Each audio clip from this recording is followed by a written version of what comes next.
I left the capital before spring touched the eastern gates, carrying only a small packet of robes and the list of sutras I hoped to find.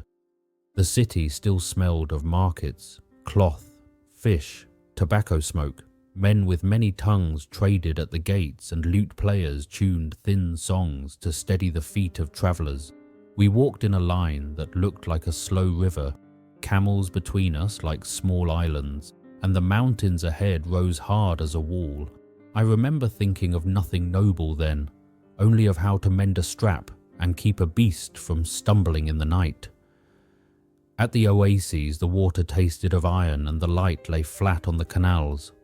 Guides spoke in short words of rifts and passes. A name on a map meant little when wind and sand could change a road in a day.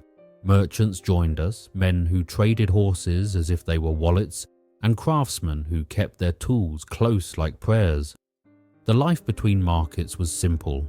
Fold the pack, bargain, sleep under a thin sky, and rise before the sun. I learned to notice small mercies, the shade of a tamarisk, the warmth of tea offered by a woman with rough hands. Those tiny gifts kept us moving. On the third day beyond the last great market, a wind rose that would not be tamed. The guide wrapped cloth about his mouth and tied ropes over our packs. Snow fell at an angle and the trail narrowed to a knife. We climbed into a cold that made thinking blunt and slow. Pack animals slipped and men cursed softly, then bent again to their work. Once a camel fell and lay folded, and a child in our company began to cry. A monk stepped forward and sang to the animal in a voice so low it sounded like a rope. Slowly the beast rose and the child stopped. In that small saving I learned that even in a road that eats men, a voice can hold a life. We met others along the pass, guards from a nearby fort, a caravan with broken wheel, pilgrims with faces raw from wind. They told of avalanches that had taken caravans the year before, of villages buried like offerings to a god. The stories set a steady cold weight in my chest. But there were sanctuaries too, half-buried stupas with small traces of gold, an old monk with a scar who taught a prayer for the dead, a woman who boiled tea and salted it with a pinch of sugar, and no more. We slept on hard earth and dreamed of a single thing, the next foot of road to keep our feet from freezing. At a bend, the valley opened, and in it rose ruins whose domes looked like the backs of sleeping beasts. Stone faces had been thumbed smooth or knocked away by weather. Many Buddhas were broken and bare. A local pilgrim named the place in a word that sounded like kapasa and said it had been once a center for learning where monks walked in thousands. To stand among those ruined stupas felt like putting a finger into a half-remembered story, the past leaning forward to touch the present. The air there smelled of old incense and dust, and I felt the small sorrow of seeing what human hands had made and time had unmade. The monks who received us were plain and quiet. They fed us thin soup and straw to sleep upon, and spoke of books kept behind locked doors, and of teachers who argued through the night. I asked which dialect of commentary they taught and which old notes they preferred. Their answers were patient, full of small quarrels over a single phrase. It was a humbling thing to hear learned men bicker gently over a line of text. I realized then why men walked so far, not for glory, but for a single page that might change the way a question caught in the throat. Before dawn, we shouldered our packs and moved on. My hands were cracked, my breath came sharp as a bell, and yet the mountains had left marks on me I could not wash away. I folded the sutra lists into my robe and pressed them close. The pages were thin and already inked with margin notes from other hands. The peaks keep what they will and give what they give. Shelter in a ruined monastery, the kindness of strangers, the slow lesson that seeking is a bruising work. I walked into the white with the others, and knew that the books I sought would be found only by feet willing to be worn and hearts willing to keep asking. The past rose before us like a gate made by no human hand. The snow had hardened into glass, and the air was so thin that even the mules breathed like men near death. I had heard the name Hindu Kush long before I saw it written in stone. The killer of Hindus, the guides whispered. But names mean little until the wind cuts through your robe and the light blinds your eyes. We walked where bones lay like pale seeds among the rocks, and prayer beads clicked faintly in the dark folds of our sleeves. To cross that ridge was to walk between worlds. At night the wind carried sounds that had no shape, the groan of the ice, the hiss of snow sliding down a cliff, and sometimes a cry that could have been man or beast. We camped near a cluster of black stones, and one of the traders struck a lamp that burned with a blue flame. Its small circle of light made the faces around it seem carved out of wax. No one spoke much. Each of us sat with our thoughts and listened to the snow thicken. I remembered the stories of travelers who had perished on this road and been buried where they fell. Some said their ghosts still walked, clutching their bundles and calling the names of the sutras they never found. When dawn came, the sky was the color of ash. We began to climb again, feet cracking the crust of old snow. There were places where the path narrowed to the width of a hand, and one wrong step would have carried a man down into cloud. We roped ourselves together and moved like a single slow creature. My fingers had lost all feeling, and the skin at my lips split when I spoke the prayers aloud. Still, the rhythm of the words gave me courage. Not because I thought they would save me, but because they reminded me I was still alive enough to speak them.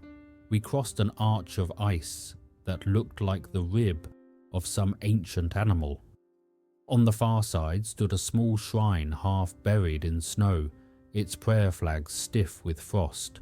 A monk who had died there years before had left carvings on the rock, verses from the Heart Sutra, cut deep and clean. I brushed away the snow and read them. Form is emptiness, emptiness is form. The letters were worn smooth by the wind, but their meaning felt heavier than the mountain itself. In that place of emptiness, the words did not promise comfort, only truth. Beyond the ridge, the land dropped into a valley of red earth and frozen streams. Smoke rose from scattered huts, where shepherds lived with their flocks. We were strangers to them, and they watched us with the still eyes of mountain folk. One old man led us inside and gave us curdled milk and bread black as stone. He did not speak our tongue, but when he pointed to the rosary at my neck, he smiled and bowed his head. There are many languages in this world, but reverence needs none. That night I slept with warmth for the first time in many weeks.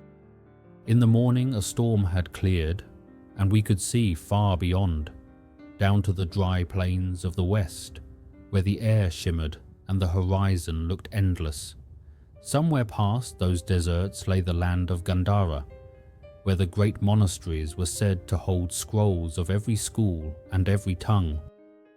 The thought filled me with a quiet hunger. I had not crossed these mountains only to find comfort. What I sought was something that could survive the long wind of time, a teaching not dulled by distance or dust. When we left that valley, the old man pressed a pebble into my hand, smooth and round, shaped by the river. He said one word that I could not understand, then smiled again. I keep that stone still, wrapped in a scrap of cloth beside my sutra notes. To me, it is the shape of the journey itself, small, worn, and carried far. The mountains behind us gleamed white in the sun, and for the first time in months, I smelled spring in the air. I turned once to look back at the peaks, bowed my head, and walked on toward the west. When at last we reached the plains beyond the mountains, it felt as though the world had changed its breath. The air was heavy again, sweet with dust and smoke. My feet no longer crunched on frost but sank into warm earth. I could hear the low hum of insects, the distant voices of traders, and the bells of caravans moving along the horizon. We had entered the lands once ruled by kings whose names I had only read on cracked tablets in Chang'an. Here the bones of old empires slept beneath the soil, yet the wind still carried their echo. We came first to a ruined monastery at the edge of a dry riverbed. Its walls had half collapsed, but in the shadows of the courtyard I found carvings, still bright with pigment. The faces of the Buddhas worn but serene, the folds of their robes flowing like water. I knelt there and felt an ache rise in me, for it seemed that even though centuries had passed, the silence of that place was alive. I found a small clay seal with Sanskrit letters impressed upon it, and when I brushed off the dirt, I saw that it read Dharma. I tucked it into my robe as one might keep a heartbeat.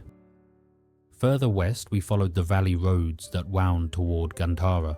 At night, we stayed in the monasteries that still held a few monks, grey-haired men who spoke little and looked at us as though at ghosts. One, whose name was Prakasha, told me that the old pilgrim routes had fallen quiet, that war and distance had turned many seekers away.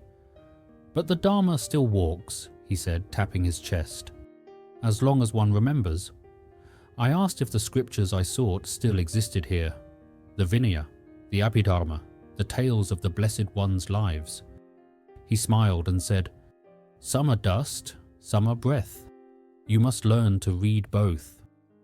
When I reached the great stupa of Taktibbahi, I felt the weight of my years fall away. The wind smelled of pine and incense. Monks in ochre robes walked barefoot through the courtyards, their shadows long in the late sun. I was welcomed as a brother from afar, though my tongue faltered with their speech. At night I joined their chanting, and the rhythm of their voices filled the hollow of my chest. For the first time since leaving China, I felt the sound of home. We copied texts by the light of oil lamps, and I traced each character with trembling care, afraid that any slip of ink might erase a truth older than myself. The days passed in quiet labour. When I was not writing, I climbed the terraces that overlooked the valley. From there I could see the road stretching back toward the mountains, a thin, pale thread vanishing into mist. I thought of all those who had walked it before me. The teachers, the translators, the nameless ones who carried the faith between worlds. Their voices seemed to rise with the wind, not as words, but as a kind of silence that teaches. I understood then that to seek the Dharma was not only to find wisdom, but to remember the hands that passed it on. One evening, an elder monk showed me a chest sealed with wax and rope. Inside were scrolls older than any I had seen, fragments in Sanskrit and Prakrit, their edges blackened with time. He said they had been brought from Bactria generations ago. "They are not for reading," he told me softly. "They are for surviving." I did not at first understand, but later, holding one in my lap, I felt what he meant. Even unread, they carried the weight of devotion, proof that faith can endure even when its words fade away. When spring came, I began my journey home. My robes were worn, my sandals split, and yet my heart was lighter than when I had left. The road east no longer frightened me. The mountains I once feared now felt like guardians of all that is impermanent yet eternal. I carried with me a handful of copied sutras and the clay seal from the ruined monastery. I do not know if these things will last, but I have learned that not all treasures are meant to. The Dharma, like the wind through the passes, belongs to no single land. It only asks that we keep walking.